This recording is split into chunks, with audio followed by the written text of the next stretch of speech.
Wow, 0 people. Hello and welcome inside Fever Insider Live. Brian Haenchen, Chloe Peterson here with you. And Chloe, we have a friend with us today. Yes, special guest, fellow, the summer I turned pretty lover. Annie Costabile is here with us today. Turn up. Annie, what's the word? How's the off-season treating you? Off-season? What off-season? It's been a lot. Like, I typically, when a season ends, well, this is my first season too in a national role. So I think that was different. Like, typically the last, what was it, like 5 seasons I was covering the Sky. The season would end and you know, can take like a few weeks off to recalibrate and get back into a more standard operational, like status of operation, you know, because obviously Chloe knows as a beat reporter, you're like 24/7, and God, especially the season you had covering the Fever, there's just really not much downtime you have. So yeah, when the season ends, you typically have like a couple days at the very least. And so this has been different in that we went straight into an off season where obviously a CBA is on the table. And so there's just been no downtime at all. So it's been interesting. How have you liked the shift to a national from covering a local team, beat full time, to getting an entire league? Oh my God, I love it. Like, even when I was at the Sun-Times, I remember it was like funny towards my last like few years. People would be like, why is Annie reporting on this? Or why is Annie reporting on that? And I'm like, are we not allowed to grow? Are we not allowed to like expand our goals? And also, I just think this league is so small, like naturally you build sources beyond just your beat. And so I think I was already kind of moving towards a national position and had turned that Sun-Times job into a national WNBA reporting position, which I think a lot of people besides like the haters appreciated, you know, because there's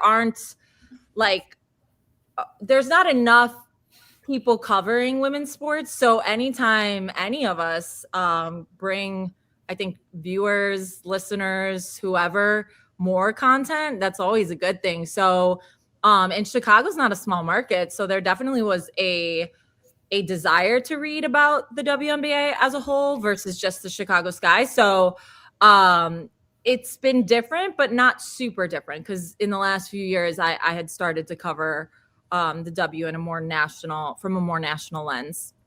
One more local question before we dive into the purposes of what we had you on for, which is, of course, the summer I turned pretty. But as women's sports markets go, how does Chicago rank? Like, is there that passion like you see in Minneapolis and are starting to really see here in Indianapolis? Yeah, so I love that question because, in my opinion, the Red Stars were a huge reason, which they're now the Chicago Stars, but previously the Red Stars. The Stars have been a huge source of that women's sports fandom, because they were really the team that had upheld like winning standards for a period of time. And then when the Chicago Sky obviously made it to the finals back in 2016 against the Mercury, and then again in 2021, and in 2021 being the year that they won it, there was a major shift, in my opinion, in terms of the fandom. But then to that point, there was still so much history that got kind of drudged up, whether it was, DePaul's history, and just locally what has been done there. It definitely, I think 2021 was when a shift happened, but it kind of opened the door to what was there. It just all kind of exploded like a volcano in a sense. And then obviously when Angel and Camilla get to town, that just, it exploded even more, because these are two players who have so much, such strong followings. I mean, Angel specifically. And so it just took it to another level. I mean, it was surreal covering Angel's rookie season. Camilla's too, obviously they're in the same class, but yeah, that just added to it tenfold. that explosion specifically of the WNBA is part of the reason why we're having you on, and specifically the CBA is a topic we're going to get to. We're going to get to Caitlin Clark's return. She's fully healthy, the USA basketball camp. I want to start with the CBA, though, and I'll start generally and throw it over to Chloe. But sounds like the two sides remain pretty far apart based on everything that's been reported so far. Yeah, I mean, we heard from players obviously at USA basketball camp, and that was communicated just in terms of, I don't have Kelsey Plum's exact quote, but I believe, I'm paraphrasing, but I believe she said, use the term disheartened by where things currently stand. And again, we know that salary structure is really where people remain, or where both sides, remain at odds. And I think, on the one hand, you have the league that is really pushing the language that they are pursuing a model that lends itself to the future success of the league. Sustainability has been a term that we've heard consistently from that side. And then on the other side, you obviously have players who are pushing for a more modern salary structure, in the sense that it's more reflective of what we see in other leagues. And while it's not necessarily beneficial to compare the WNBA to other men's sports leagues that have been around or have, decades of experience over the WNBA, just in terms of their longevity, I think what's relevant and what we continue to hear is just a model that is closer to others that we see in other leagues, which is, again, what they're pursuing. And I know The Athletic just reported this morning that, the league rejected 33% revenue sharing, I believe it was, and the league is proposing more like 15%. Just what have you heard about that revenue sharing specifically, and what do you think, the union is pushing for, in the sense of how low they're willing to go or how high the league is willing to go? Yeah. So obviously anybody who's been involved in negotiations, I know I can speak from my experience of working for a union or being part of a union back in Chicago. This is part of negotiations. You go back and forth before you find a middle ground. What that middle ground actually is, I think, remains to be seen. But I can confirm what Ben Pickman from The Athletic reported this morning, and that that proposal of 33% was rejected, and they came back and are proposing closer to 30% of the entire league revenue. And so I think that's what in the league's proposal was where players took issue, and that 15%, the numbers came out and the 50% was out there, but it actually came down to closer to 15% when you're comparing it, holding it up against the entire league's revenue. And so I think those are kind of the sticking points in terms of how the percentage is actually broken down. And so this latest proposal from the union, again, would start at about 30% of the entire league revenue.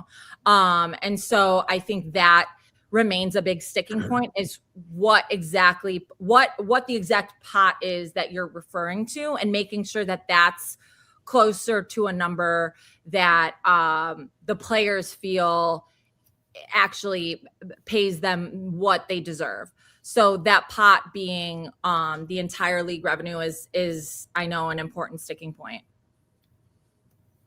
And I know something that also got a lot of controversy from the players and just from a lot of people online too was the WNBA's proposal of cutting housing. Yeah. I know Brianna Turner, Fever player, she did a thread on X about it. I know Natasha Cloud also spoke out about it. Just what do you know, I guess, about that housing proposal, and how would that affect players?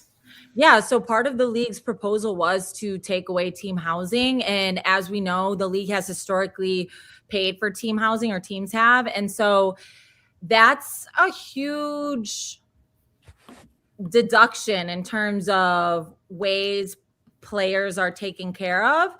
And while, some of the players at the top end of the salary spectrum might not be utilizing that player housing, that stipend comes into effect for those players. And then on top of that, or the other end of that spectrum is obviously players on temporary contracts. So you've got to think about how those players would be affected. And those are the players that would be most affected. And I think that's what's concerning to the union is that, you know, when you're thinking about players on temporary contracts, beyond just not having housing provided, the league has been adversarial in terms of their efforts to provide listings or just even resources to find housing.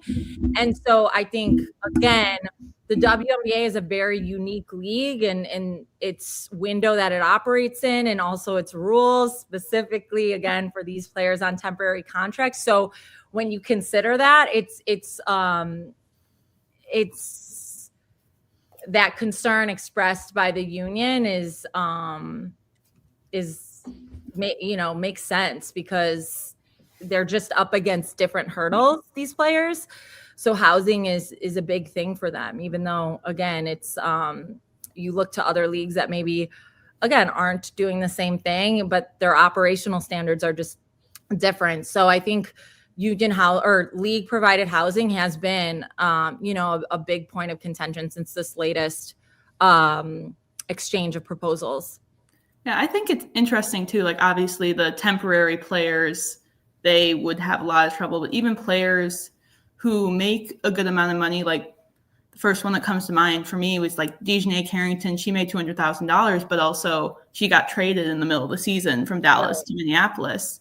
If she was on a regular lease per se, like I know in my apartment lease, I have to pay 2 months rent to get out of it. And right, that's like thousands of dollars. And right.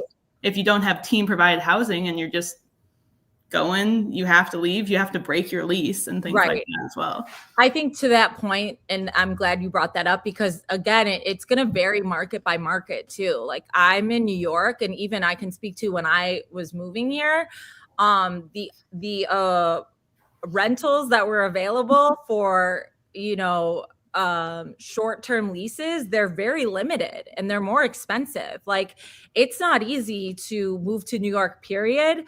It's not easy to find housing quickly. And so I think the idea that someone could move to a market like New York and find temporary housing for, again, the season is, April, May, June, July, August, September, October, 7 months, and you're talking about limited within there. If you're considering players who are traded or, or again, are signed to those temporary contracts, so it wouldn't be easy in at all across the board. But then when you're considering markets like New York, the Bay, Chicago, LA, these are markets where it's going to be extremely costly and difficult to find suitable housing. Brian, do you have any thoughts? Oh no, I was just going to let you guys continue conversing, because listen, my apartment, I had to go on different freaking apps. I moved to New York. I had 3 weeks to move, and I was lucky because my lease in Chicago was up. So I was either looking for a new apartment in Chicago or, making this move to New York. It timed up perfectly where I had to find a new place for April 1st. And so once I got the job, I had about 3 weeks to actually sign a lease in New York. And I had to utilize so many different resources, started on this one app. I think it's called Street Easy. Is that right? Some leasing app. And then I ended up on another that was even more helpful. And that's how I ended up in my apartment that I'm in now. So yeah, I can't imagine getting a call, you've been traded, or getting a call, hey, this team wants you because so-and-so's injured, and then having days to find a place, hours to find a place. There's just no way. Yeah. Even moving to Indianapolis 4 or 5 years ago, I had a 3-month runway before I moved out here, and I had trouble, almost had to live in my boss's basement for the first month or two. it's not that easy to just snap your No. fingers and find a place to live. And hotels aren't, I mean, it's fine, but that's not ideal. I mean, these are, it is complicated. Yeah. And like paying for first month's rent, last month's rent, like security deposits, like everyone's different. And so how would that be factored in? So I just think, again, it's a negotiation. Negotiations by definition are exploratory. Mm-hmm. Like these are proposals that, again, will go back and forth because that's exactly what they are used for, to find common ground. So that's not to say that this will result in players definitively not having team housing, but that was certainly on the table. I'd be curious too if the league views that as something that they put in there, something they could easily take out as they try to compromise and get the Players Association to take something out. You know what I mean? In that give and take relationship. Yeah, and that's the hard part of negotiations too, is there are things used as chips that then are put on the table to try and get the other to take something off or find a compromise on. So negotiations are tough all the way around. Real quickly, for folks who want to get involved, we have a few questions in the chat already. Keep popping them in there. We'll get to them a little bit later in the show. Annie, another big part of this too is scheduling. And obviously there's a desire, it seems like, to expand the season. It's just a question of how does it work. Chloe and I think on this show and off camera too have discussed how that might look, be it you can't really go earlier, so do you go later and risk running up against women's season? I guess for you personally, how do you see the whole scheduling conflict and challenges that presents? Yeah, I have so many opinions on this. So let me preface this by saying these are very much my opinions. And I'll be specific when I'm saying something that's like, a piece of information that's reportable versus my opinion. So like to start, this is my opinion. I think that the women's basketball landscape has historically operated obviously in opposition of the NBA. By nature, that happened because the NBA is this, thing that cannot be competed against. It's like you have to be supplementary to that. And so that's why the league was proposed and run as a summer league. But now we're seeing this shift not only in obviously interest that has been building. I'm not saying shift as in, the interest wasn't there. I'm saying shift as in, it's been building and we're at a place now where the league is seeing numbers that it's never seen before. And so the question that I keep wondering about is, does it make sense for this league to continue to operate as a summer league? Now, obviously, to actually make that shift into being a more standard basketball season or operating in a standard basketball season would take so much, would be such a heavy lift, because not only would you shift the season, but you'd then have to answer questions about media rights deals and where you play, et cetera. And so I don't know that could ever happen, but I do know that there are a lot of hurdles the league has to answer by operating as a summer league. And one of them is, the windows that players have going from their collegiate season to the WNBA season. We've seen that maybe isn't the most conducive because of injury and even just preparation. Like when you think about NBA prospects, they have an entire summer to train before they even begin their rookie season. And that matters. You know what I'm saying? There's all these ways that again, the effort to create a league for women has also been hard on women.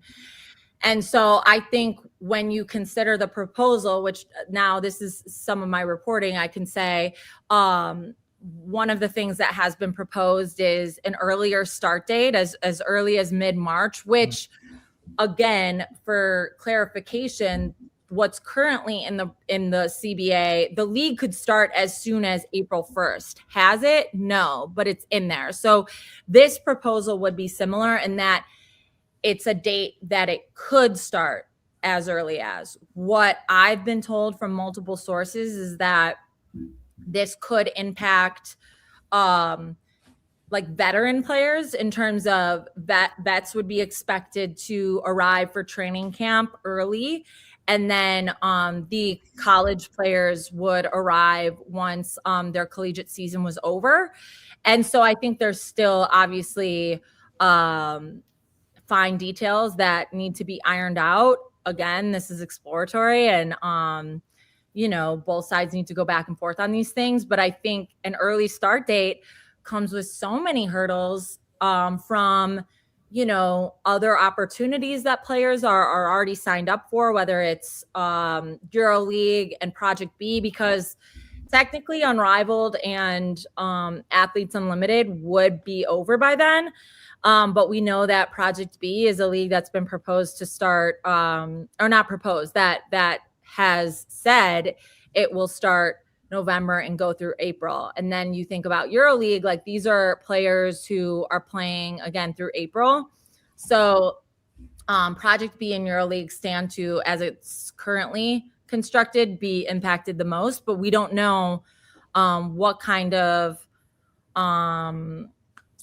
stipulations would be in place for what kind of players. Right now, we know prioritization allows younger players to play elsewhere and not be hindered by those same rules if you're not back for training camp on time. So you'd assume that if they started early, there would have to be certain asterisks in place for those players that are already signed to contracts. So a lot remains to be seen, but it's interesting. And I think you can't talk about expanded salaries, expanding the business without talking about expanding the footprint. And I think any women's sports fan, anyone in this space that is not acknowledging that is not being realistic. Like, for this league to continue to be taken seriously and continue to grow, the footprint's got to grow. So answering the questions of how is what's important.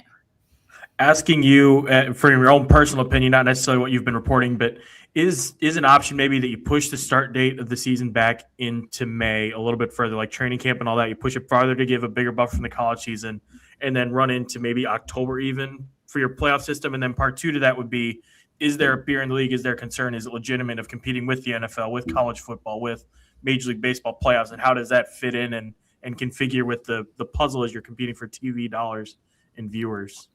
Yeah, I think starting around a similar time makes a lot of sense, and then extending later makes a lot of sense. And even to that point of competition for dollars and even viewership, the WNBA, I mean, the finals, as we saw, like the numbers that this entire season did, but also the playoffs, I think speak to an ecosystem that could continue to see those viewership numbers grow because of the time of year and what time of year they're competing against, in the sense that early on in the season, the NBA season, a lot of fans talk about like a lack of interest because the competitive standard isn't quite there yet until, we get later into the season and into the playoffs. That's obviously why the Cup was invented, to kind of create some of that playoff fire earlier in the season. And so for that reason, I think when you consider where the WNBA would be at, and that by end of October, November, the W would be in its playoff schedule, I think that warrants, a competitive landscape, and that people want to see that type of fire. And so, yeah, I think it seems like an obvious answer in that it would be extended on the back end. And I know going into November has been proposed. So we'll see if that's actually what they settle on. But I think that logically makes the most sense. Yeah, it's something I was also thinking about. I mean, I know when Kathy Engelberg was in Indianapolis for the All-Star game, she talked about the season going into November, especially potentially next season. I mean, first we have to assume the season starts on time, but second, there is the World Cup in September that a lot of players will go to, and they'll take a break for. But I think something I was thinking about, and something that probably isn't a big point in CBA negotiations, but something I think would be interesting for the future is, by 2030, there's going to be 18 WNBA teams. Are they going to change the playoff structure in a way? Because obviously it's only 8 right now, and they just expanded to a 7-game finals last year, obviously. Do they switch the playoff structure to, have more teams in the playoffs, and then obviously you have to expand the playoffs, thus the season getting longer as well, pushing it even further? Yeah, I mean, I think expansion as a whole is the answer, because to your point, you add teams, like, yes, things structurally will change. So, I mean, how they'll change, I don't have the answers on that, but it just makes sense that they would. The more teams you add, they're going to have to consider a new playoff structure and added games. So yes, I think, of course, as you add teams to the league, that naturally will happen. And we've seen, like, the playoff structure is something that's been changed without the CBA, like it's that's changed not on a year by year basis, but that's changed on years that they weren't negotiating for a new CBA. So I think changing the playoff structure is a little, I don't want to say easier, but it doesn't come with the same hindrances that obviously negotiating terms in a new CBA does. I think for my own personal, well-being, I think they should go back to an East-West system. Because I remember there was a time this season where, like, at the end of the season, I thought, like, I was going to have to go to Las Vegas for, like, 1 game, which obviously isn't that big of a deal. But, like, go all the way back to Las Vegas, all the way back here. And then if they go to a 3rd game, go all the way back to Las Vegas, all the way back here. And that was something, I think it was like Minnesota, Seattle that did it. But I guess they were both in the Western Conference anyway. But I would advocate, for my well-being as a commercial airline. I really enjoyed the thought of Chloe going from Indy to New York and jetting over to Seattle for a series. Like, I mean, for my own personal entertainment and the quality of the show, I thought that would have been phenomenal.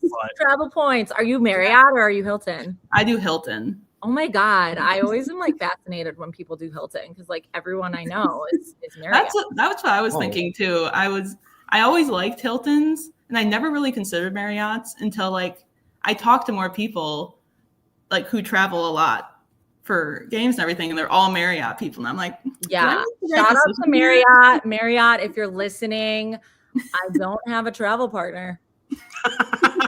Sponsor.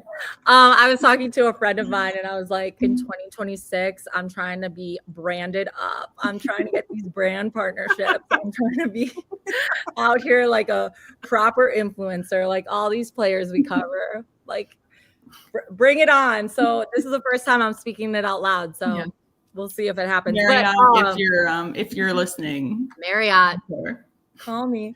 But no, I think the East-West thing is interesting.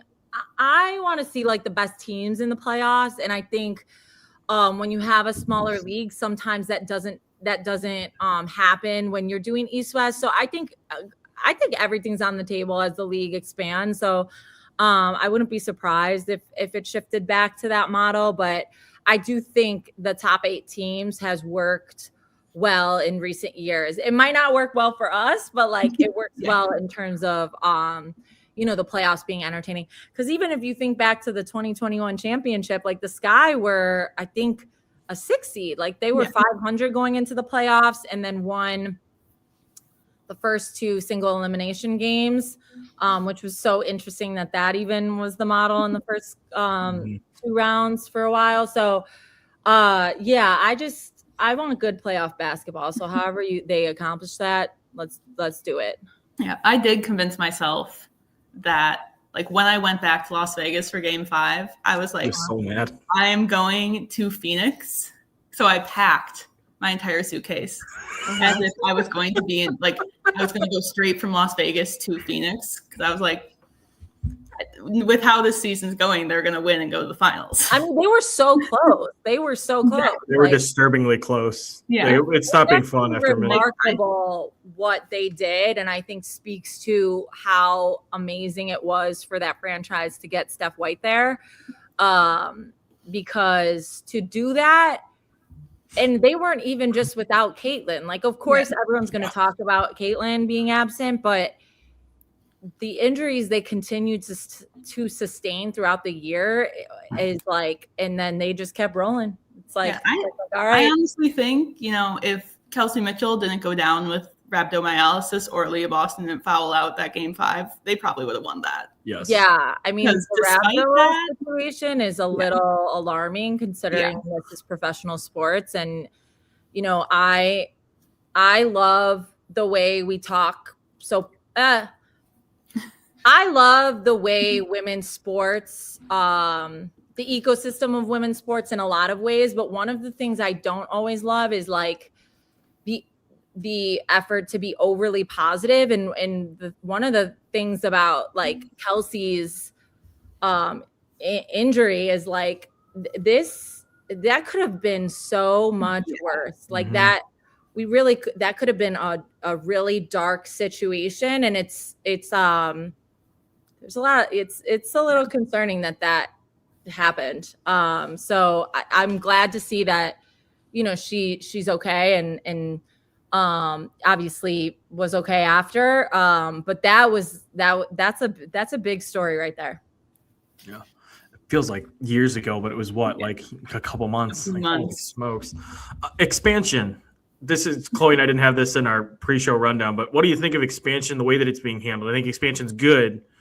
But is there such a thing as trying to do too much too fast, like 2 teams coming in the way they are, and then a couple more after that? The league has to be smart about how it's developing players. And so expansion is obviously a good thing for the league's footprint and the business, as long as the development of players is there. And one of the ways the league needs to address that is with its roster size. Obviously, we've seen, historically the league is operated with up to 12 players. But the league doesn't have the same developmental pool that the NBA does. And so as a result, a lot of pressure's been put on collegiate programs, which is not obviously unheard of. That's like what sports is. You get ready for the pros via college, but it's a unique circumstance in the WNBA, and that there's a difference between players' readiness when they get to the WNBA based on what program they're part of. Like, everyone talks about UConn and how UConn players are built different. That's not a coincidence. Like, Gino has them operating in a very professional manner from day one. And so I think as the league expands, it's not, this is my opinion, but it shouldn't be a compromise for the league to expand roster sizes. Like, that should be a given. And I think there's a reason why even coaches and executives have been vocal about this too, because operationally it just will lead to a better product. Like, this isn't about, if we give up that, then you've got to give up this. Like, this is something, in my opinion, that benefits both sides so clearly that like it should just naturally be should be a non-negotiable. Should be a non-negotiable that roster sizes expand. I'm actually 100%. like floored that it hasn't been. Like, it's and again, it makes sense because it costs the owners more money. But when you're talking about standard on the court, like the excuse my fucking language, but the shit that coaches and players have had to endure because they're operating with these tiny ass rosters, it's like disturbing. It's actually disturbing to that. Like, it actually pisses me off. So totally just my opinion. Well, it is ridiculous. So the tiny roster size, you look at what the Fever had to do this year. I mean, shit, it was a revolving door of players coming in on short deals and actually injuries. Right. And then you're dealing with that strict salary cap. So you're having to do all these like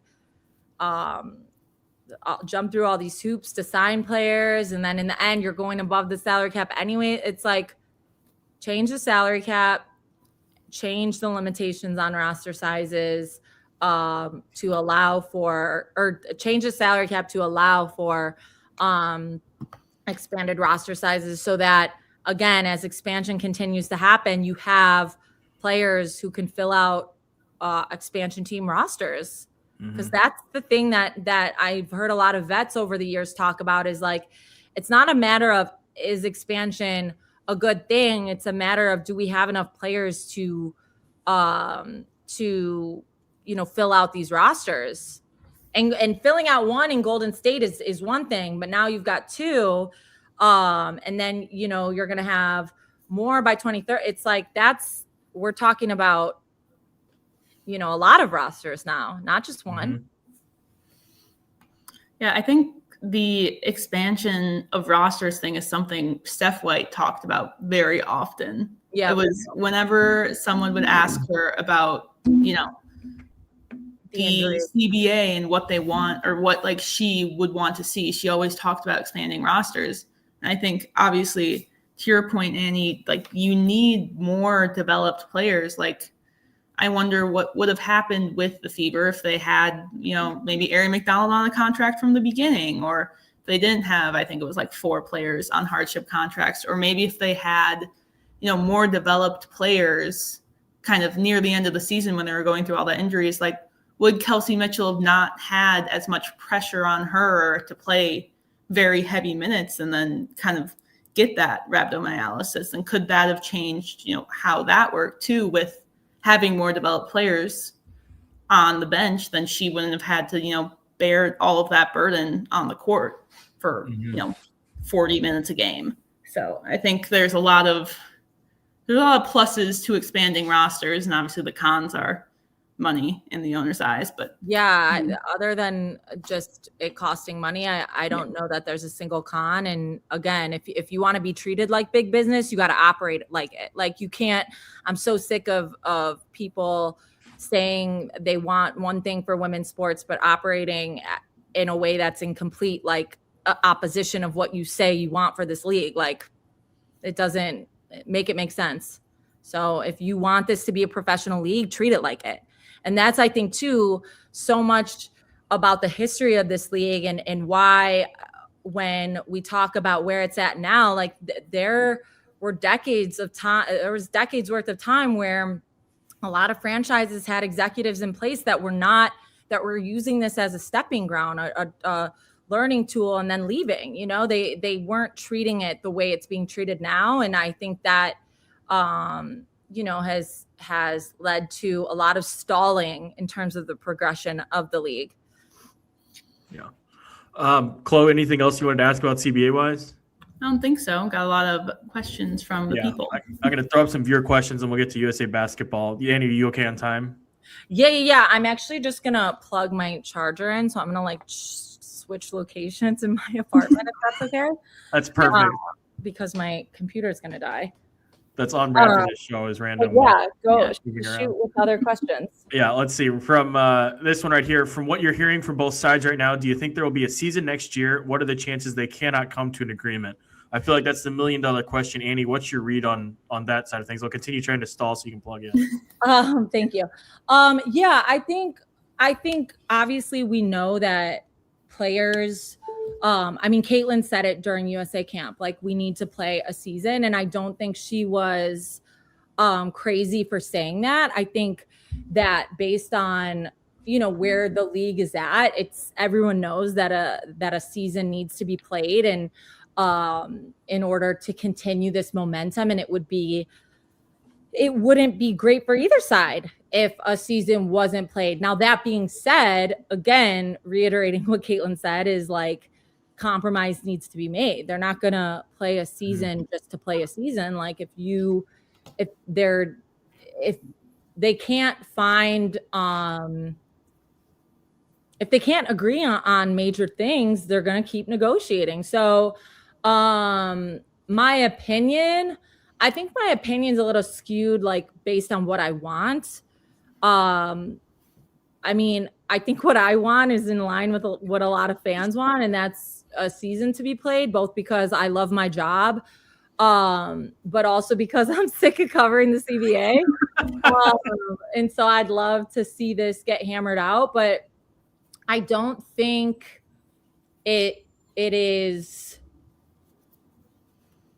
I don't think players would be vocalizing the space with which both sides remain at odds if they did not actually feel that way. I don't think that's an empty kind of like threat or statement. I think when you hear players say that they're disheartened or that they remain at odds, I think that should be taken seriously. And there's a reason that they're saying that publicly. And so, you know, I think I know both sides remain, you know, at the table and are continuing to meet regularly. And by regularly, I mean almost every day. And so, you know, what comes of that remains to be seen. I don't want to throw out a projection that gets clipped and everyone's like, oh, it's going to get, I really can't say, you know, what I think is going to happen. I'd love to see, you know, it get ironed out. The sooner the better, so we could get into reporting on free agency and the expansion draft, because that's the thing, like there's so many other exciting things to report on once this gets done. So for that reason, I'd love to see it get done sooner rather than later, but whether or not it does remains to be seen. I think like the off-season schedule too has already been impacted in multiple ways. Like usually the schedule for 2026 or the next season gets released in early December. That's obviously passed. And then the expansion draft in a regular offseason would have happened by now too. I think Golden State's was on like December 6th or something of last year. So I'm sure, you know, they're feeling the pressure in that way. And I'm sure Portland and Toronto are not happy that they can't do anything really. Yeah, I mean, imagine trying to build out a team, market your team, and you can't even draft your team. Like, this is going to have significant impact on those franchises. How soon, once a deal does get done, let's say that it gets done before the season starts, how quickly do they go expansion draft, set the rule, all that stuff? How quickly does the offseason begin to progress? I think it'll be very quick. Like, I think, again, both sides are negotiating, and as they're negotiating, you're negotiating so that you are prepared to handle these things in the immediate. So I think that once the CBA is ratified, we'll see, you know, a domino type of effect where things happen in rapid succession. Do you think the players take the deal if it stays the same but with housing provided by the team? I would assume the answer is no. They've got so much more. Sorry, I don't mean to be dismissive. That's a great question, but I think there's so much more that needs to be ironed out beyond housing. And obviously we know that the salary model is not, neither side is in agreement on the salary structure. So there's still a significant amount of work, I would say, that needs to be done before an agreement is reached. Let's see. Has the core designation been discussed? It has not. And if so, it has not. Where are they at with allowing/disallowing the core designation? No, the core designation has been discussed. Oh, sorry. I meant on the show. No, it's okay. The union is in favor of reworking the core designation. And so obviously that designation is utilized in like the NFL. It's similar to the NFL tag, but what's different is, again, women's sports, we know this, but they cannot be compared to like their male counterparts for so many reasons. In this case, it's not fair to compare because women athletes are typically coming out of college at the end of college. You know, they're going pro after a 4-year college career, some after a 4-year college career, and then they're even playing or developing internationally and then coming back to maybe a pro league. So a lot of players in the W specifically are older when they're coming into the league. And so when you think about that core designation coupled with the rules regarding rookie scale contracts, and then from your rookie scale contract, you are a restricted free agent before you ever become an unrestricted free agent. And so by the time that players are actually having free will over their free agency, they are in the later years of their 20s, pushing 30. And I think that warrants discussion. Again, that's my opinion, that it's fair that warrants discussion, because again, you're not operating on the same timeline. And so what I know factually and just can report is that, yes, the core designation or the core tag is being discussed. Where they'll land on it, we'll see, but it is being discussed in negotiations. I think that's interesting for like the expansion draft too, because that affects who can be picked in the expansion draft, right, assuming they do similar rules, and like who they have to protect. Like, for example, the core tag goes down to 1 year. That means Kelsey Mitchell will be an unrestricted free agent with no core designation. Mm-hmm. The Fever wouldn't have to protect her in the expansion draft. No one could pick her, but then, obviously also the Fever would then have to truly, recruit her in a sense to come back to the Fever. And I think that's similar with, Satu Sabali, Alyssa Thomas, a lot of other players that have been cored for 1 year. If that goes down, they are suddenly like truly unrestricted free agents. And that affects how, all the team strategies for the expansion draft. No, for sure. I think the core designation will be a huge sticking point when push comes to shove because of that reason. Exactly. It would have a significant impact on the landscape of free agency, what they could potentially decide on. Is it possible to condense the schedule that teams will only play each other 2 or 3 times a season instead of 3 to 5 each? So a scheduling question. How do you view that, Annie? No, I think when it comes to scheduling, they're looking at adding games. So condensing, I don't, if I'm reading that right, like shortening, I don't think that would make a ton of sense. If anything, more games would be added. So I think that could result in teams playing each other more. Now, what it looks like in terms of the actual condensed schedule. If I think, again, expanding the footprint is a priority as they expand the schedule, which would lead to, I think, hopefully more space between games. But in terms of cutting the number of games actually played, that wouldn't happen. Are teams really only going to be able to protect 5 given that they'll lose 2 players? So an expansion draft projection, what have you hearing based on your reporting so far? Yeah, so as far as expansion rules go, we don't have the definitive rules, and we won't until a CBA is reached. So projections about only 5 being protected, we can't say definitively until a CBA is ratified. I think based on previous expansion drafts, it's fair to assert that only 5 would be protected. But to say definitively that only 5 would be able to be protected, just wouldn't be accurate for me at this point. Yeah, I think that came off of, or I would guess this question came off of, I know ESPN did a projection. Right, a mock draft, where they did 5. And I think that was based off the last multiple team expansion draft where they... Yeah. Which is fair. I mean, you could certainly assert that only 5 will be protected, but I don't want to say that I know that definitively. Exactly. I think it's just based off of, again, prior multiple team expansions drafts. Is there another league where this high percent of a team makes the playoffs? Why would they need to add more teams to the playoffs just because they add more teams? Most other leagues are like 50%.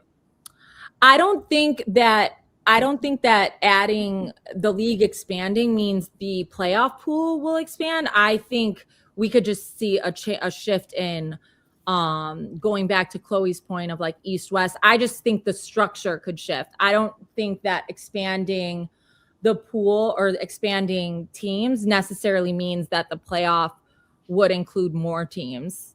I think how it looks could just shift as we've seen the playoffs shift throughout the history of the WNBA. I think that would be interesting too with teams like, obviously the teams that have been around the WNBA, they're used to 8 of 12 or this year 8 of 13, making the playoffs. And I wonder how they would react to it being like more selective, I guess, in a sense, where instead of 2/3 of the league making it, it's more half or less than half. So I think that'll be interesting to see if they like it, in the sense it would be a more competitive playoff, but then, fewer teams get in, there's less money going into, games and everything like that too. Yeah, I think that's a very interesting point. I think competitively it would lend itself to a more competitive landscape, but whether or not that makes sense for them business wise, I think those are the questions that we'll see answered, as they decide on the actual footprint of the season. And one more here before we shift topics. Do you think they'll reach an agreement before the next CBA deadline that's January 9th? If I was a gambling person, which I'm not, I actually hate sports betting. I think it's ruins sports. This is just my opinion. You guys, that's too hard. I don't know. What's more likely? I don't want to mislead anybody. How many weeks we got? It's January 9th. So we got what? About less than a month, 3 weeks. 3 weeks. Yeah. I don't want to be negative, but no, I'm going to say no. What's more likely, another expansion or a work stoppage? Well, so the thing with the work stoppage that I think gets a little bit misunderstood is like, if that, let's use the last deadline as an example, right?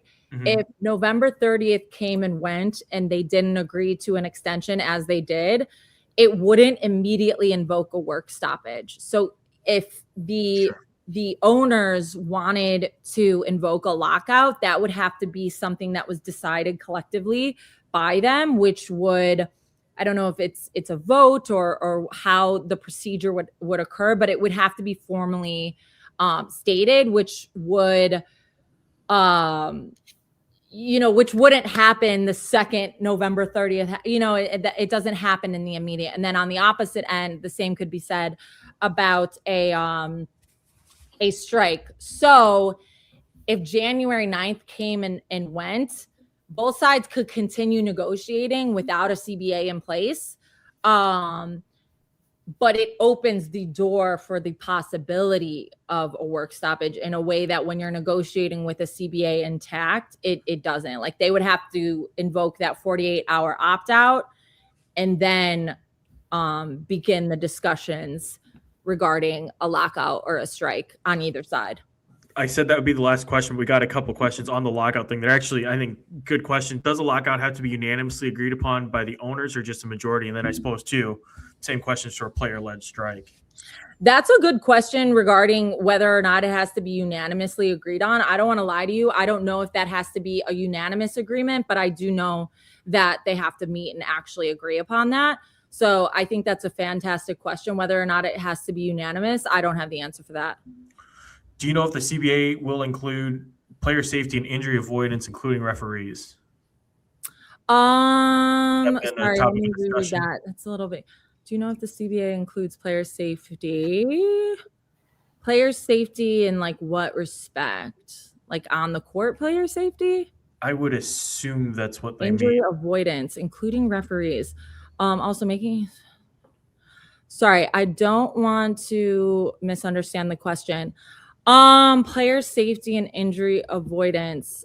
I don't know. I'm not fully understanding the question. If you want to like rewrite it. Officiating wise, though, has that been a topic of discussion, how they can improve it? Yeah. So league meetings took place in November, competition meetings, and that includes like GMs and executives. And I know officiating was a big point of discussion. And the league is looking to implement, which Kathy talked about this in her press conference during the finals, looking to implement a, God, why am I blanking on the term she used, but a committee that would help with evaluating or upholding standards when it comes to officiating. So that was discussed. Officiating is a big point of contention for executives and coaches, obviously. So yes, officiating is an issue that's being addressed. All right, let's talk USA basketball. Pretty eventful, I'd say, at least Yeah. for us here locally. I'll just ask broadly about the experience and then let Chloe dive into the nitty gritty with you, just what you saw, anything that stood out to you in particular, and then we'll go from there. Yeah, so I think the most newsworthy aspect of USA camp was these youngsters that are coming in, and I'm 35, so I feel like an old person. Like I think it was Lauren Betts, and I was like, "Oh, you youngsters in here," and I was like, "Oh my God, you're so lame." But yeah, I just think the young group that is now in the early stages of kind of that passing of the torch. Obviously, there's still a number of veterans that are going to be part of this team for years to come, but we're in the early stages of seeing that shift, and that is I think exciting, because one thing you hear about Team USA and its ability to uphold that winning standard is its development of players. And so seeing this group come in for their first senior national team camp was exciting. And I think there's a lot of work that obviously needs to be done. I mean, Caitlin coming off of this injury, this was kind of the first time that we all have seen her operating at 100% since her injury. And she herself admitted, like, even though I feel like I'm at 100, there's still a lot of things that a lot of rust that I need to shake off. So I just think seeing these young players come in for the first time was probably the most noteworthy aspect of USA camp in Raleigh this past weekend. And obviously, nationally, there was a lot of interest with Caitlin Clark, and obviously locally, we're IndyStar here. A lot of interest in Caitlin Clark returning. Just what did you see from her play? You know, did she impress? I know Cara Lawson talked highly of her, Sue Bird as well. Just like, what did you see from Caitlin in USA camp being healthy? Still there. That was one of my leads, was just, you know, that shot of hers that we're also familiar with, very much still there. Her speed was coming back, which I thought stood out. Obviously, her timing on passing, that still was impressive. I think defensively, which anyone I think who watches Caitlin's game knows that's an area that needs to improve. And so watching her against Kelsey Plum was funny, just because again, this is something we know, like anybody who watches basketball knows that that's a part of Caitlin's game that stands to improve. So yeah, watching her go up against Kelsey was and still knowing that she has this rust to shake off was a bit telling. And then you know, seeing her and Paige on each other, I think it's I don't think it's a matter of one versus the other. You're watching and kind of evaluating how these two players are going to operate together one day. And so I think that was more exciting than telling at all. I saw someone ask me, like, oh, who online, who's standing out and who looks like someone that's going to get cut. And it's just, that's not the purpose of this camp. You know, this is not a camp that's like, oh, hey, you're no longer going to be in the pool after this one camp, you know? So I think, yeah, those were some of my takeaways. Is that your only question, Chloe? Yeah. Do you have a question? Oh, shit. How did Caitlin's shot look? Because that was something, because I thought maybe she came into the season a little banged up and her shot looked a little bit off. Did it look a little bit more true to form? Yeah, I thought her shot looked good. I don't know if I would be looking at it with the same eyes that maybe you guys would, in the sense that, you know, you went through this entire season with her, but I thought her shot looked good. Yeah. I know throughout, you know, a lot of, you know, coming in and out of injury, her 3-point shot really fell off for a while. I think it was in June, I believe it was. I think it was like 1 for 27 over 3 or 4 games that she really struggled for 3-point range. Yeah. But no, she looked strong. If anything, it just was, again, like timing wise and yeah, just you could tell there was like maybe rust that needed to be worked through, but she looked strong. She looked healthy. She definitely looked 100%. It wasn't like a player saying they feel better and not. Yeah. She definitely looked like a player that was healthy. Yeah, and obviously Aliyah Boston was there too. I don't think it was her. It wasn't her senior national team debut, but obviously she wasn't on the Olympic roster in 2024. But just did anything stand out with AB as well, or how she? I think her timing with obviously Caitlin is always going to be impressive. But we were only allowed to watch such a limited amount of them actually practicing. So much of it was drills and not actual like 5-on-5. But I think AB's timing, not only with Caitlin, but with the veteran guards too, is so impressive. So yeah, I just would say that high-low action, again, not just with her and her point guard that she's used to playing with, but with the entire team is really impressive. So how does that work for media out there in North Carolina? So you only get to see like a little segment, and I'm sure that it's very controlled in what you guys see, but how did that look for you guys over the course of last week? Sorry, how did what look? Just for media coverage, like what were you guys allowed to see? How much access did you have during the camp proper?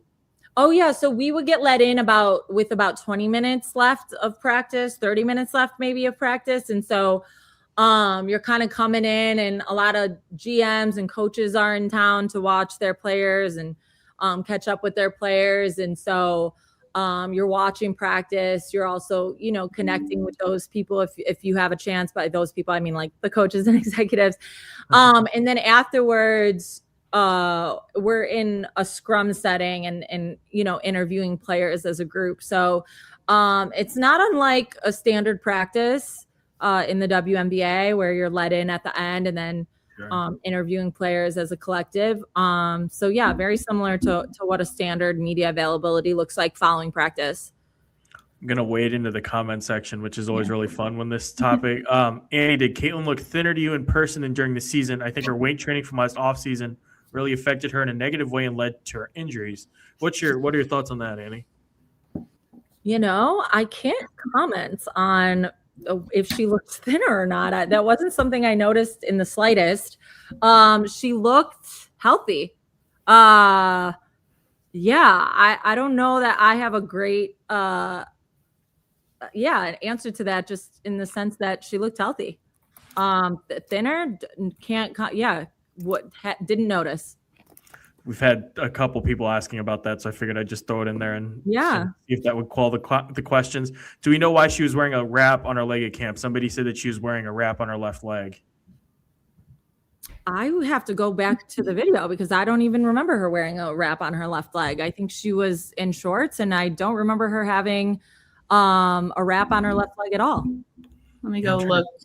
I put the picture as the promo for this show. I'm even thinking about like the video I posted. I don't think she had a wrap on her left leg. I don't see any wrap on her leg in the picture that I posted with this show, unless it's like way low or way higher. Maybe her leg was cold that day. Let's see. She doesn't have a wrap on her left leg. Yeah, I'm looking at one for. We were not allowed at practice today, so if she had a wrap on her left leg yesterday, we were not there. The wrap was only on the third day. Yeah, we weren't allowed in on the third day, so that makes sense why I didn't see that. I mean, I know like when throughout the season when she was kind of doing rehab trying to come back, there were times she would wear like full-on leggings while practicing. Yeah. And I think we talked to her about it, just like, hey, you're wearing leggings. You never do that. It's just to keep warm. Yeah. So it could be something similar to that. I mean, I know players also, they just sometimes are sore. Like Aliyah Boston during the playoffs, her upper thigh was wrapped for most of the games and she was fine. It was just, sometimes you need to have things wrapped for soreness, recovery type of things. 100%. I think that could easily have been it. But again, I wasn't there on the third day. Media wasn't allowed in on the third day. So unfortunately, didn't see that and wasn't able to ask about it. Are these going to be the players who do the little qualifying tournament? Are they going to bring in players like Stewie and Asia Wilson as well? this definitely is not like any type of finalized roster or list of players. What we know is, and Sue Bird, who's responsible for constructing the rosters, has said herself, like, it's very standard for the star players to not be at an early camp like this. So I think it's safe to assume that absolutely not. This won't be any type of finalized roster. And that Asia, Stewie, Sabrina, we'll see them at some point. One more CBA related question for Annie before we move on to the fun stuff. Apart from EuroLeague and Project B, FIBA would also be impacted by changing the calendar. How do you think the new CBA will impact the international players? Yeah, that's something that's like I'm very interested in, because I think as we talk about expanding the WNBA's footprint, the international players' impact on the game's evolution is of the utmost importance. I mean, we see it in the NBA, how the shift in terms of star players has gone from being, you know, local players to international players, Luka, SGA, you know, the list goes on. And so I think that what I know is that many of the top international players have prioritized their international commitments. And one player specifically is Emma Meesseman. This is, you know, a top player in the league, a former finals MVP. And she's missed years in the WNBA because she's prioritized not only her international play, but, you know, family as well. And so I think now this is going back to my opinion. I think creating a landscape that is has more allowances for international players would serve the WNBA well, because the league needs these players and you don't want to ostracize them. And so I think, again, speaking on my opinion, creating a landscape that is more welcoming to international players and not as unforgiving would benefit the WNBA. Yeah. I think with kind of on top of that too, there was a lot of that this year. I know fever-wise, Damaris Dantas left the team for a week or two. The specific time she played in the America Cup with Brazil, they just suspended her contract. And I think it was like 6 players out of Golden State that went to Euro Cup, Eurobasket, whatever it is. And they just suspended the contracts. Obviously, the players don't get paid, but, you know, like from the WNBA, from their teams during that time, but they're still pretty obviously coming back, able to come back. But I think, you know, I would think that would continue. I would hope that would continue, because I think if it doesn't, players like Damaris Dantas, like obviously even Gabby Williams didn't come to the WNBA during the Olympic year or until after the Olympics, because she wanted to prioritize that. So getting the great players like Gabby Williams, like Emma Meesseman, would require kind of doing that and talking, like, I don't know, negotiating with that as well. Yeah, I think prioritization, again, even going back to the point I made earlier of, if the league wants to pay its players more, grow its business, it has to expand its footprint. It has to continue professionalizing itself. And part of that is a level of prioritization, right? Like the WNBA has to, you know, expect its players in market by a certain point. Like, that's understandable. I just think there has to be more discussion about how this rule can better serve all of the players, because I don't think I don't think doing away with prioritization is the answer. I just think fine-tuning the rules so that it serves the entire ecosystem is what needs to happen. Do they have more camps coming up before the March tournament? Sorry to bounce around on topics, but with USA Basketball, do they have more camps coming up before March? We haven't gotten word on when the next camp will be, so we'll have to wait and see. I imagine there absolutely will be, but we haven't gotten word. So I think, we'll have to wait and see on that. All right. I think that's all the questions we have now. So Chloe, I know this is the only reason why she agreed to do this show, and Annie as well, is Chloe's Corner. So I will just let you two have at it. I'm excited to see how much the viewership drops. Well, every time we've done this in the past, it's actually gone up, and I think that I don't know why, but it's amazing. But it goes up and sustains. Wait, really? But does every Chloe's Corner you talk about the summer I turned pretty? Yes. Well, it kind of went down after. Well, the way it started. Let's see, because it was the Fever road trip in August, I think, where they went to 4 different cities. It was like 8 days. Chloe called in from a hotel room. I watched the entire thing, the entire series. I think it was up to like the middle of season 3. I watched the entire series on that trip. So I downloaded the whole thing, and then I watched all of it on planes before bed. I was just watching all of it, and then I decided to tell Brian about it, and he loved my recap so much. I haven't been that addicted to a show, and I don't even remember the last time. It was so magical, and I was so glad that I didn't watch any season until they were all available, because I watched it so quickly. And had I had to wait, I would have been so upset. I have asked anybody that knows me, my patience level is 0. My competitive level is fucking off the charts. Unhinged behavior would have been at a max had I had to sit around and wait for another season. I think I had to wait to watch the final episode because I don't remember what was going on, but they came out 3 a.m. But I couldn't watch it because I had to wake up early for whatever reason. I was so mad that that didn't stop me. That did not stop me. So the first season, took me, I think, 2 days. I split it up into 2 days. And then the second season, same. I watched in 2 days.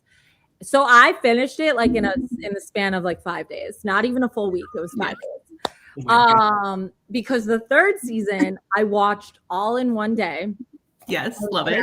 For work, and I had to be up at 4 a.m. to catch my flight, and so I'm I was not packed. I remember, and so I got home from work that night late. It was 7, 8 o'clock, and I'm fuck it. I'm just gonna stay up all night watching the show, packing.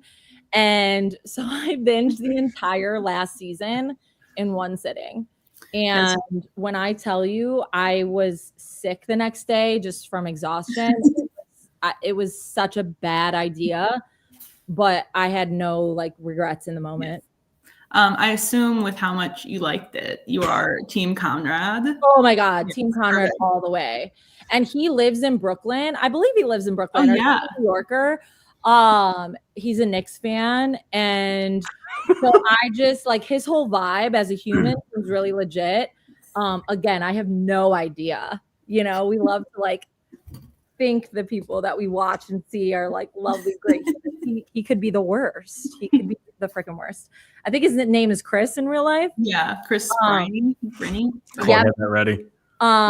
So Conrad all the way. I actually was so confused by the other brothers lore and why people were even supportive of him ever, because if you go back, spoiler alert, okay, anybody tuned in right now, this is a spoiler if you haven't. No, nobody's watching, it's fine. But anybody that if you go back to the first season, he gets in the way of them. He throws a wrench in the works. And he spoils it, with his behavior, and he does something shady to get in the way. And so I'm he never won. They never connected outright. It was always something happened with Conrad that led to them kind of being in a space of connecting, that I'm bro, can't you see she doesn't love you? Yeah. She doesn't love you. And I think, the entire time, which I haven't read the books, but I know they like changed it. So in the books, they were only like, her and Jeremiah were only together for 1 year before they were like, let's all get engaged, blah, blah, blah, blah, blah, blah, blah. But in the show, it was 4 years, which I think was a bad like decision, because then in the book, it only being 1 year and then being sophomores in college and being like, I want to get married. Like, that's crazy. It's still crazy when they're seniors in college and they want to get married, but like less crazy than sophomores in college dating for 1 year. Yeah. I don't want to pass judgment on anyone's relationship, because I think everyone experiences love in a very different way, and you should always follow your heart and whatnot. But I think so much happens evolution-wise, like just expanding as a human. So much of that development happens after college. And so I am always so encouraging of like young people giving themselves time before making a decision like that, because again, so much of your development happens after college. And so I think, seeing them get engaged when they were still in college was like a little ridiculous. I was like, in what world? Yeah, and it was after she found out he cheated on her. And right. then I'm like, oh my God, in a car crash where they thought she was going to die. And then he proposed to her outside of a hospital. And I was like, that's a little like, I don't know if manipulative is the right word, but like maybe taking advantage of the emotions in the moment. Well, I think too, like when you're young, you tend to make decisions out of desperation in those moments when like mistakes happen, or, you do something regretful. Again, you're young, so you're not necessarily always operating out of a place of understanding that everything will be okay and that you don't have to make a decision out of desperation, especially when it comes to love. Like, I know like some of my early decisions in love were like very, you're trying to like cling to something, you're trying to save yourself from pain. And the reality is you just can't do that. And so, I don't know if it was intentionally manipulative, but I think it exemplified how young they were and how they were clinging to this comfort they felt together versus understanding like that, that wasn't right. And even her Belly trying to put off breaking up with him, because you can see her kind of grappling with the decision of whether or not they should get married. And she's more concerned with hurting him than she is with making a decision that she knows she has to make. And I think that's, something that happens when you're really young too. I agree. I think, it was always Conrad. It was always Conrad. It was always fucking for real. For her for like 5 years. And he went to Paris. What's going to happen now with the movie? Like, what is the movie? What's going to be like the tea in the movie? Like, I see sometimes they're like, oh my God, the movie's going to be about Jeremiah. But I'm like, they literally announced the movie with like Belly and Conrad standing, or it was like Lola Tung and Chris Briney. They were standing in front of the poster. It's going to be about them. If they bring back some storyline where Jeremiah comes back in the mix in like some toxic way, I'm going to be pissed. Yeah, I'd be fine with the storyline of him. I mean, I don't know if Denise is, that great of him and Denise are that great of a pairing, but I'd be fine if they brought back a little. Oh, Jeremiah being back would be great, but it's like if they bring back this back and forth of like brother, that would be dumb, I think. Yeah. I'm thinking maybe it'll be like they're planning for their wedding now or something, because I'm like, what could this movie really be about? Yeah, I'm wondering that too, because I don't want another brother versus brother type of thing. No. But then what other conflict can you have in the movie? Because you can't just have we're all happy, lovey movie. What did someone say? I think the car accident was added to make it we could die tomorrow. Let's get married, like her brother. Yes, exactly. I see. Again, that's like a young reaction, because you don't have enough life experience again to know that everything will be okay. I can remember as a little kid spiraling out over like just the most inconsequential things. Like I'd miss a class assignment and I just would be like, oh my God, I'm going to be in so much trouble. And my grandma, I lived with my grandma and my mom, and my grandma would be like, Annie, you're okay. It's going to be okay. And my grandma really early on, like, taught me, she's like, I took this as being great advice, but she was like, imagine the worst case scenario. And this was kind of during my college years. She's like, you're spiraling out over this thing. She's like, what in your head is the worst thing that could happen here? And I remember like saying whatever I thought it was. And she's like, even if that happened, you would be okay. And she like explained to me why I would be okay. And so I think when you're young, and you experience tragedy or you experience something difficult, your mind thinks it won't be okay. And you have to make some decision to protect yourself, when sometimes actually protecting yourself just looks like weathering the storm. And so, them in response to that car accident, getting engaged, young response, in my opinion. Give it a couple years. Yeah, exactly. I don't know if I have any other thoughts. Team Exhausted them. Same. I thought it was going to come out at Christmas, but Belly's mom. Yes.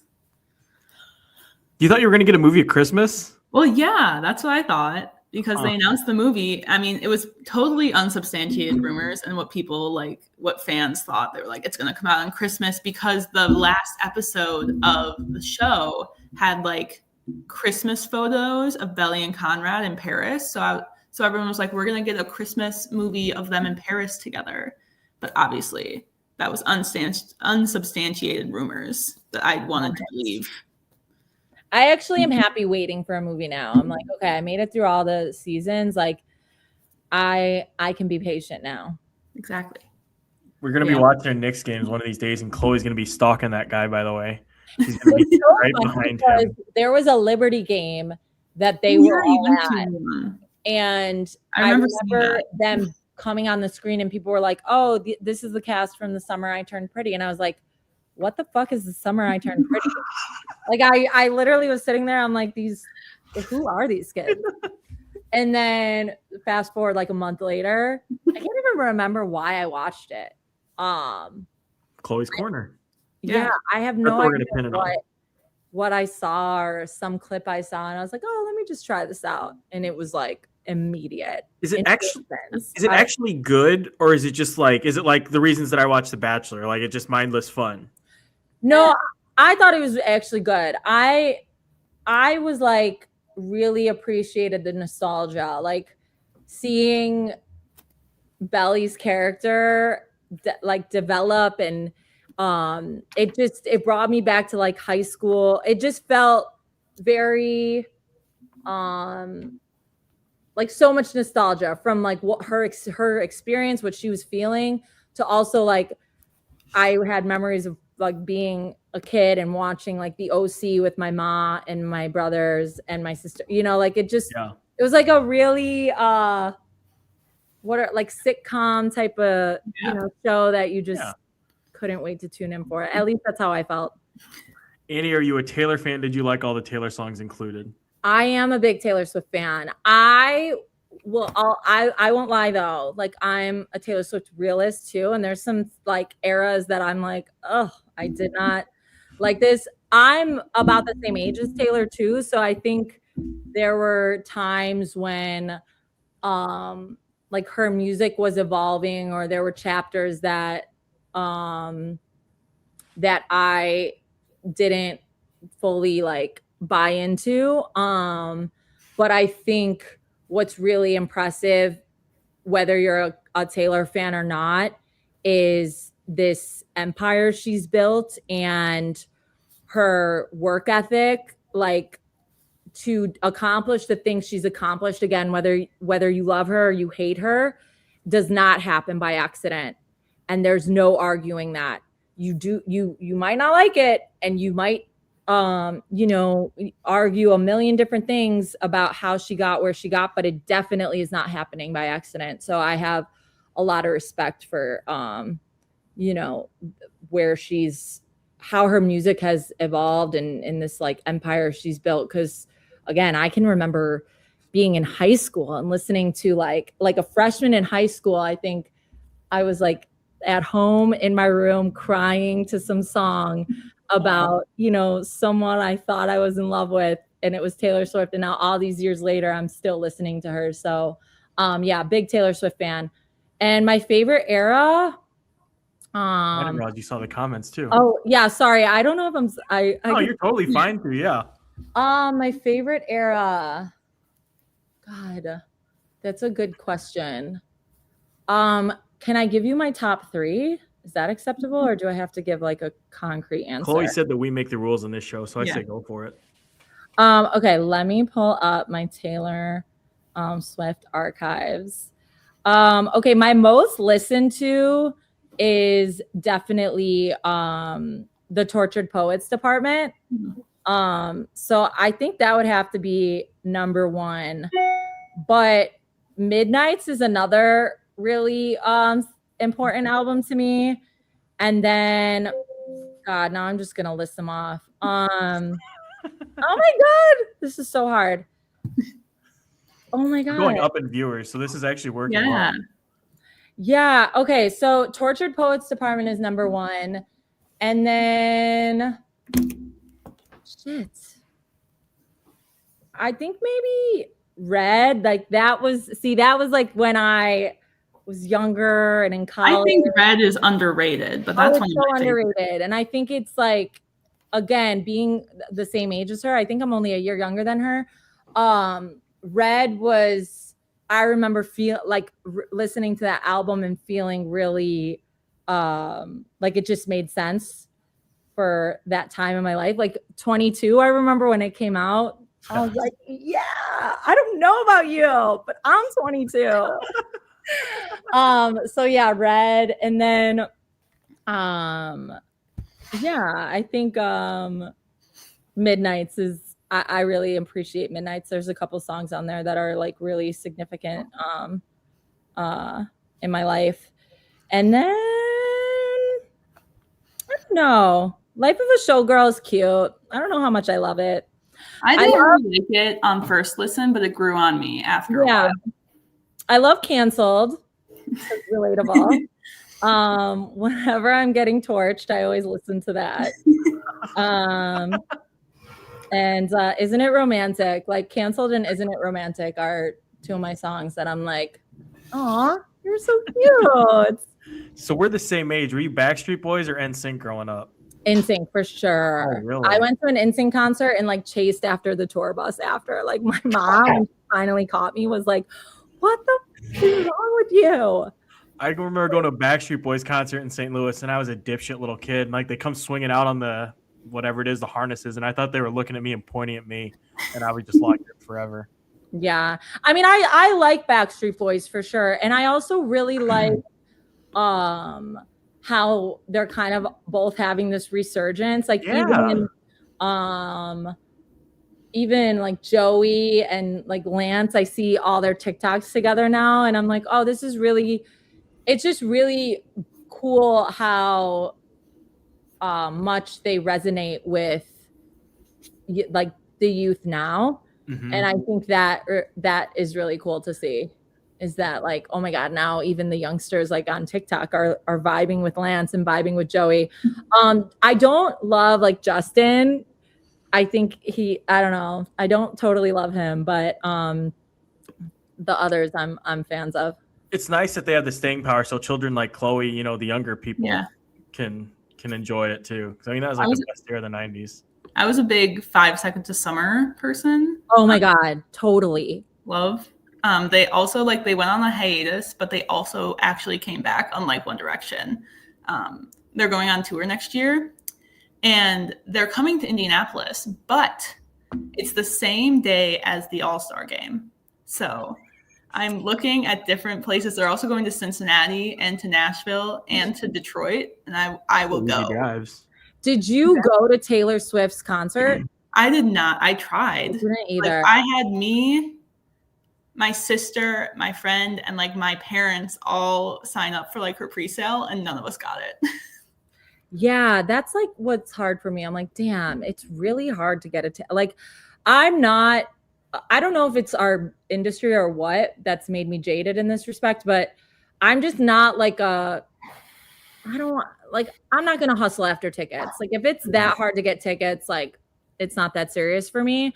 There's like nothing I'm that big of a fan of that I'm going to like camp out, which I don't know. I'm sorry to say that out loud, but like, yeah, I can't really imagine camping out or like, doing anything that egregious to get a ticket to go to something.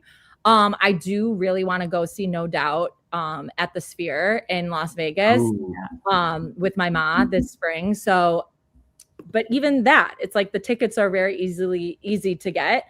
So yeah, when it came to Taylor Swift, I just kept thinking, oh, like maybe it'll work out. I don't know how, but maybe like a friend or someone will be like, oh my God, we have this ticket. So-and-so is selling this ticket. Do you want it? And it just never happened. And so I was like, oh, it's okay. It wasn't meant to be, but it looked like an incredible concert. Like it looked unbelievable. Yes. So shout out to everybody that got to go. Is there any sporting event or any event at all that comes close to that for you? Like a championship scenario or anything like that comes close to that camp-out spot? Yeah. I went to the NFC Championship when the Philadelphia Eagles beat the Minnesota Vikings in 2018, I want to say that was. And I went with an ex, actually, and the game was so, like, just such a great game. I love Philly. And everyone's like, oh, like, when did you become an Eagles fan? And it was like that year because I just got to like see this fan base, and I'm such a fan of like that Philly energy. If you haven't been around sports fans, they're insane and in a way that I really relate to. Like they're hostile and aggressive and like just competitive, and I'm obsessed. So anyways, we went to that game, and long story short, a friend was playing on the team, and we didn't have like tickets or passes to go on the field afterwards. But as the game's kind of like coming to an end, me and the person I was with, we were like, should we go like try and go down on the field? And I'm like, we're both like, like, yeah, like let's try. So we're making our way down at the link, and I'd never seen this before, but when during those championship type games, whether it's the NFC Championship or the Super Bowl, when you see the fans on the field after that have like streamers or whatever it is, they are like, I don't know how, but they're ticketed, like they're allowed down there. They have passes to get down there. So we're walking down the link and down the ramps, and as we get like further and further down, we see like all these people waiting to go on the field afterwards to celebrate. And they all have these wristbands, and security was like, oh, hold up your wristbands, like hold up your wrist. And so we just like held up our wrist. We had nothing on our wrist, but we just like held up our wrists, and we're in this collective of people and like got on the field. No way. It was one of the most amazing like memories, sports memories. Cause again, like covering sports, you get a little jaded, and football and baseball, I would say, are the two sports that I have so much separation from in terms of like covering them. And so being there and just being able to like be a fan was so much fun, and just such a cool environment. And also, again, like introduced me to a franchise that I just really admire and respect. So yeah, that was probably the coolest sports moment for me. That's awesome. That's awesome.